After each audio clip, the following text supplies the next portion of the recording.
The Healer by Jan Zurcher. A small cottage in a clearing in the woods. Riwan packs a small travel bag.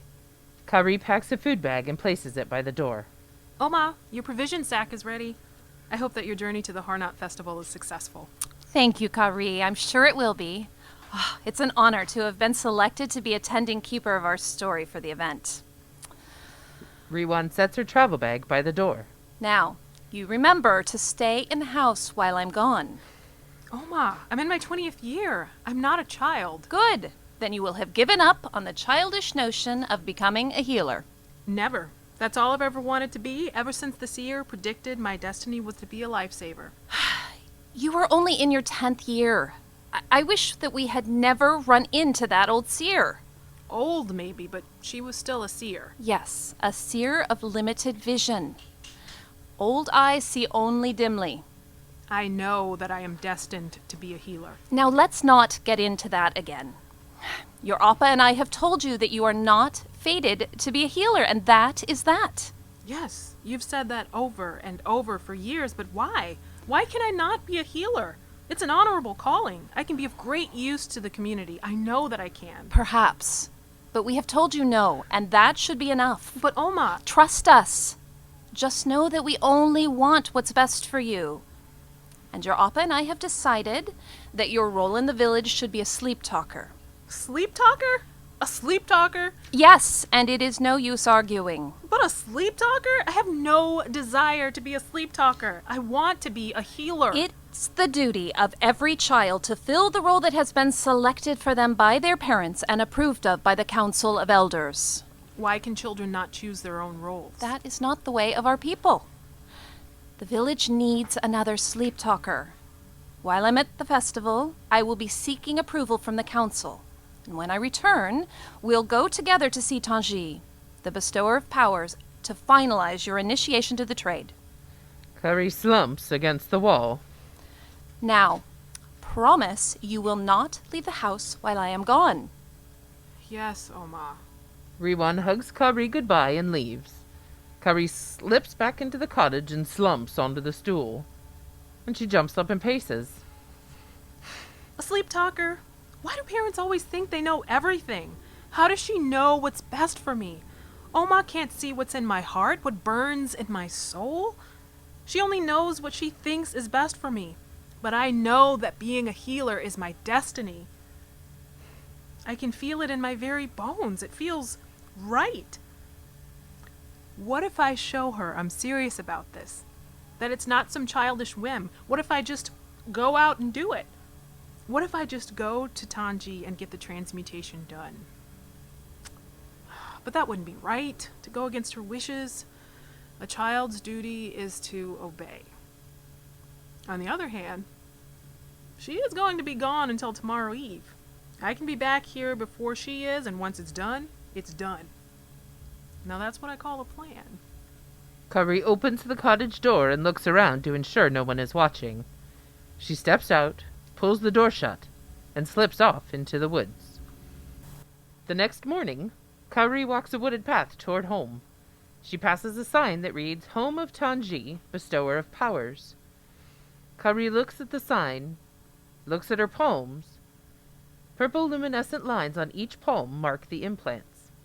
She rubs them together and smiles.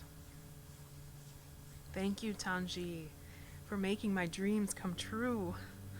She takes another step and staggers and stumbles.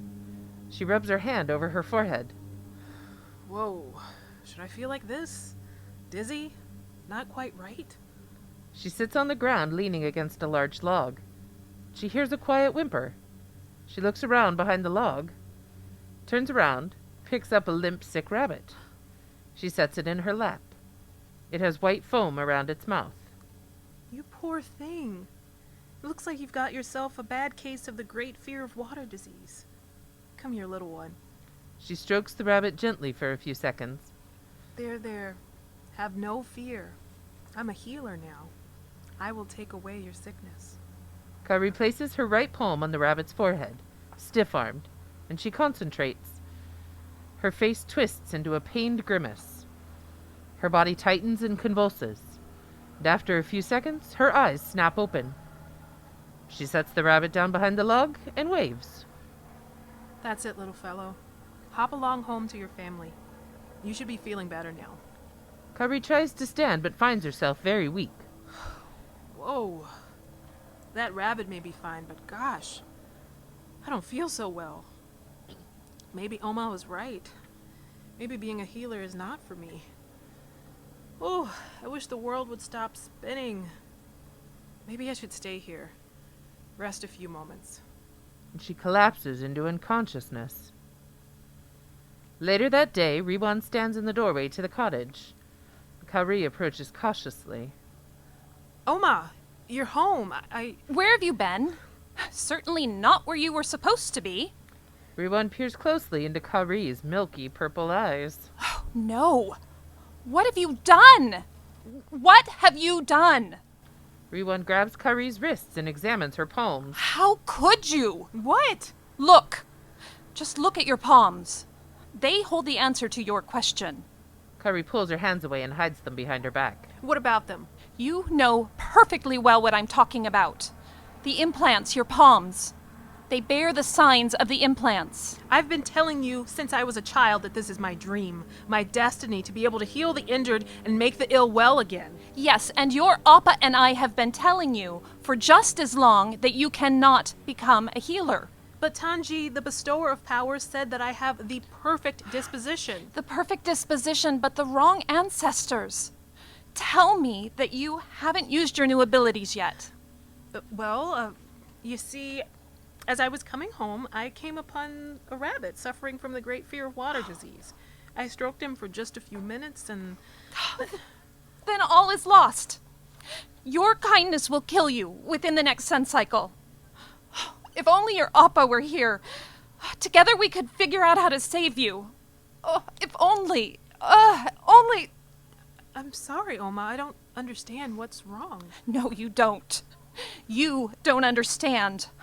Why didn't you just listen to me?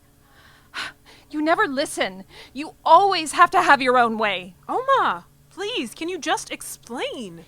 You have a condition passed down from your Appa's Appa that makes it impossible for you to be a healer.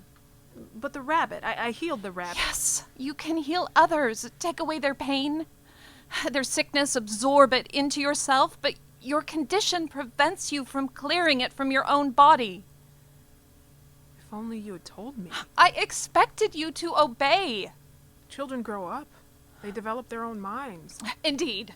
But now you may never grow up, become a contributing citizen, a wife, a mother. Is there nothing to be done? There must be hope. There is always hope. Riwan paces the cottage, thinking hard. Wait. Anguish has made my mind grow dim. Quickly, into the wagon. We'll go to see the shaman. Maybe she can fix this. The shaman's cabin. Kari and Riwan sit at a table. The shaman gathers various ingredients from her shelves and puts them into a mortar. Now let's see. What do I need for your cure? A smidge of this, a smattering of that, one of these, and one of those. The shaman looks into the mortar and nods. She uses a pestle to crush the contents of the bowl furiously, angry. I can't believe that Tanji was so irresponsible. Did she not know that Kari had not yet attained her 21st year? I told her that I had. You did what? I didn't think it would matter. It's only such a little time until it's true. A little time? Another 3 seasons. How could you be so irresponsible? How could I have failed so badly as a mother? I thought I taught you the importance of honesty, of truthfulness. It was just a little white lie. And it nearly caused your demise. Tanji had only followed the rules. If she had waited until I was with you. But Tanji had no way to know that I couldn't become a healer. I didn't know that. How could she? As a bestower of powers, she should have known better. She is duty-bound to do her job responsibly. I'm afraid I will have to report her to the Council of Shamans. No! Please don't. It was my fault, not hers. I respect your willingness to own your misdeed, but the rules are clear. Tanji did a transmutation on a child without a parent present. That is forbidden. The shaman takes out a piece of paper and a pencil. She writes briefly and hands the paper to Riwan. I have written down the happening for the council to review. I just need your mark. If she doesn't sign? Those with great power have great responsibility to do the right thing. Without that, our society cannot properly function. With or without the mark, I must still inform the council. Have you included my truth, my part of the story? That I tricked her into doing the transmutation? I have. Thank you for that. Is there anything else I can do? Just go home and get better. A clap of thunder sounds in the distance. It sounds like a storm is brewing. You better go, now. Take this medicine at sun touches ground time. It will cure you of the great fear of water disease. Then I will be totally cured? Yes, you will be purged of the disease. Phew, that's good news. How can we ever thank you? No thanks needed, other than to get the child well. But be aware, it will also destroy all the empathic cells in your body. You will no longer have the power to take another's pain into yourself. Wait, what? I won't be a healer anymore? No, that's not acceptable. There must be another way. The fates are sometimes cruel. Curry storms toward the door. And be aware that if you try healing again before you take the cure, you will surely die. Later that day, outside Curry's cottage, the sounds of thunder, flashes of lightning, the crack of a tree branch. Oma, look out! Curry dives out of the way. The tree branch strikes Riwan, spearing her through the heart. Ah! Curry runs to her Riwan's side. She instinctively reaches out to her. No! Don't touch me! But I can help you. No! Remember what the shaman said. You can't use your powers again or you'll die. We have a cure. Just wait until it's time and take it. Curry looks at Riwan and reaches toward her. No, Oma. Without my help, you will die here and now. So be it, if that is what the fates decree. No. I am a healer now. I cannot let that happen. Let me go. I have lived a good life. You have yet to live yours. Take the cure when it's time. Save yourself. I cannot. The seer was right. I am destined to be a lifesaver, and the life I shall save is yours. Riwan weakly shakes her head no. Curry carefully removes the branch. She presses Riwan's hands against the wound. The village needs the knowledge and wisdom of its keeper of our story. Without that, we lose the connection to our past. You are far more important than I, especially if I cannot be a healer. And I do remember what the shaman said. With great power comes great responsibility to do the right thing. Curry places her palm on Riwan's head, stiff-armed, and she concentrates. Her face contorts in pain, and her body stiffens. Curry collapses, lifeless. Riwan sobs silently.